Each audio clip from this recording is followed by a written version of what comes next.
Explain what the logic is of the Astros obtaining the suspended pitcher Roberto Osuna. That you take that PR hit for the first couple of days, but this is a team that already won a World Series. I understand. Like the Cubs brought in Aroldis Chapman.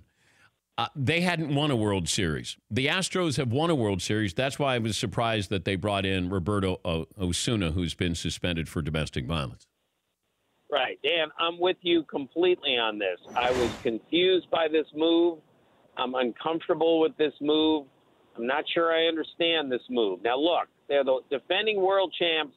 They've got every box checked except for a late-inning reliever, and they did a very controversial thing by trading for someone who's suspended for 75 games, and that's huge baggage, what he's suspended for.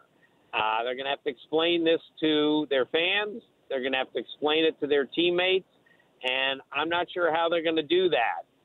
But we know how fandom works. We know how baseball works. If that kid comes in and is great, and believe me, his stuff is great, maybe all will be forgiven. But I'll be uncomfortable with that, too, because I'm not sure you can easily forget at least the charges that we think are happening here.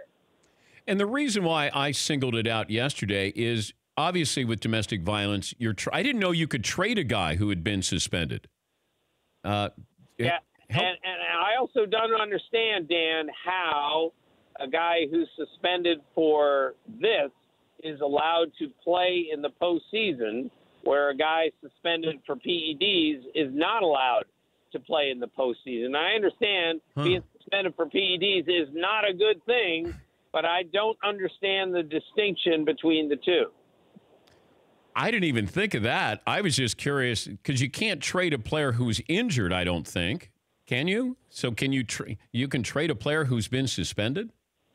Yeah, you can trade a player who is on suspension for a domestic policy violation, and that player is eligible for the postseason during the year in which he was suspended. And again, I'm confused by that, and I believe that's a rule that baseball needs to look into and ask, is this the right thing we should be doing here? For more Dan Patrick Show, tune to Audience Channel 239 on DirecTV or download the Dan Patrick Show app.